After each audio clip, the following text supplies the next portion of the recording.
இன்னைக்கு மறுபடியும் ஒரு டேஸ்டியான ஃபிஷ் ரெசிபி பண்ண போகிறேன். இது குக் வித் கோமாளியில் வித்தியிலேக்கு அவங்க பண்ண ஒரு ரெசிபி.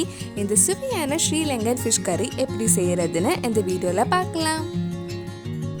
ஃபர்ஸ்ட் இதுக்கு தேவையான மசாலா ரெடி பண்ணலாம்.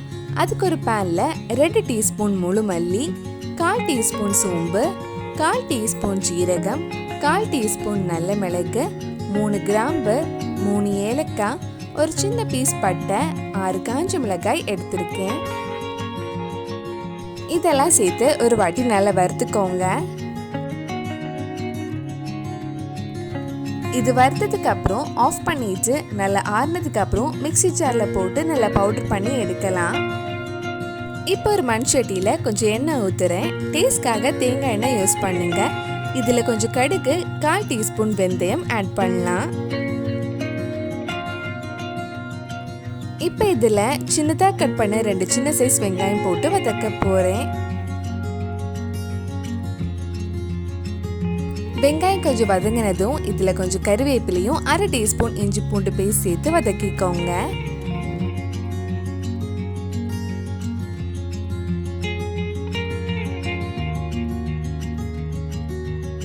நம்ம ஃபர்ஸ்ட் வறுத்த மசாலா இப்போ ஆறி இருக்கும். அது ஒரு மிக்ஸி ஜாருக்கு மாற்றிட்டு நல்லா பவுடர் பண்ணி எடுக்கலாம்.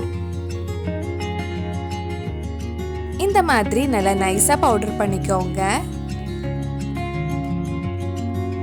வெங்காயம் நல்லா வதங்கினதும் இதுல 1/4 டீஸ்பூன் மஞ்சள் பொடி, நல்ல கலருக்காக 1/2 டீஸ்பூன் காஷ்மீரி மிளகாய் பொடி, அப்புறம் நம்ம பவுடர் பண்ண மசாலாவும் சேர்த்து வதக்கலாம். மிளகாய் பொடி பச்சை வாசனை போற வரைக்கும் கொஞ்ச நேரம் வதக்கிக்கோங்க.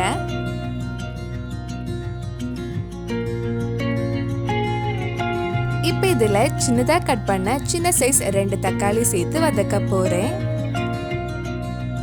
நம்ம சேனலில் நிறைய குக் வித் கோமாளி ரெசிபிஸ் பண்ணியிருக்கேன். நீங்கள் இன்னும் அந்த ரெசிபிஸ் எல்லாம் பார்க்கலனா அதோட லிங்க் கீழே டிஸ்கிரிப்ஷனில் இருக்குது. மறக்காமல் அந்த ரெசிபிஸும் போய் பாருங்கள். ஒரு சின்ன சைஸ் புளி கொஞ்ச நேரம் தண்ணியில் ஊற வச்சுருந்தேன். வெங்காயம் தக்காளி நல்லா வதங்கினதும் இந்த புளி கரைச்சி இதில் ஊற்றலாம். இதில் தேவையான அளவு உப்பு போட்டுக்கோங்க. இது ஒரு வாட்டி மிக்ஸ் பண்ணதுக்கு அப்புறம் இதில் 1 கப் கிட்ட 2வது தேங்காய் பால் ஊற்றி கொதிக்க வைக்க போகிறேன். உங்களுக்கு இன்னும் கொஞ்சம் குழம்பு வேணும்னா அதுக்கு ஏற்ற மாதிரி தேங்காய் பால் ஊற்றிக்கோங்க.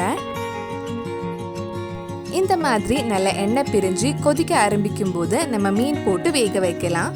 நான் இன்னைக்கு 1/4 கிலோ மீன் எடுத்திருக்கேன். மீன் போட்டதுக்கு அப்புறம் ரொம்ப நேரம் கிண்டக்கூடாது. ஒரு வாட்டி மிக்ஸ் பண்ணதுக்கு அப்புறம் அப்படியே வேக விட்டுருங்க. ஒவ்வொரு மீன் ஒவ்வொரு டைம் ஆகும் வேகிறதுக்கு. நான் எடுத்திருக்கிற நெய் மீன் சீக்கிரமே எனக்கு வெந்துடுச்சு. மீன் நல்லா வெந்ததுக்கு அப்புறம் இதுல 3/4 கப் தேங்காய் பால் ஊற்றி நல்லா மிக்ஸ் பண்ணிட்டு ஒரு லைட்டா கொதி வந்ததும் ஆஃப் பண்ணிடலாம்.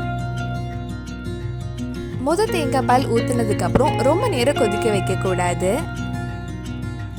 இந்த மாதிரி லைட்டா கொதி வந்ததும் நல்ல வாசனை ஃப்ளேவருக்காக 2 டீஸ்பூன் தேங்காய் எண்ணெயும் கொஞ்சம் கறிவேப்பிலையும் ஆட் பண்ணதுக்கு அப்புறம் ஆஃப் பண்ணிடலாம். சுவையான ஸ்ரீலங்கன் ஃபிஷ் கறி ரெடி ஆயிடுச்சு. கண்டிப்பா நீங்களும் இந்த ஃபிஷ் ரெசிபி உங்க வீட்டில் செஞ்சு பாருங்க. பிடிச்சிருந்தா இந்த வீடியோவை லைக் பண்ணுங்க, உங்க ஃப்ரெண்ட்ஸ் அண்ட் ஃபேமிலிக்கு ஷேர் பண்ணுங்க. வேற என்னெல்லாம் குக் வித் கோமாளி ரெசிபி நம்ம சேனலில் ட்ரை பண்ணலான்னு கீழே கமெண்ட் பாக்ஸில் சொல்லுங்க. நீங்க இன்னும் என்னோட சேனலை சப்ஸ்கிரைப் பண்ணலைன்னா மறக்காம சேனலையும் சப்ஸ்கிரைப் பண்ணுங்க. கூடவே அந்த பெல் ஐக்கனையும் ப்ரெஸ் பண்ணா நான் புது வீடியோ போட்ட உடனே உங்க ஃபோனுக்கு நோட்டிஃபிகேஷன் வந்துடும்.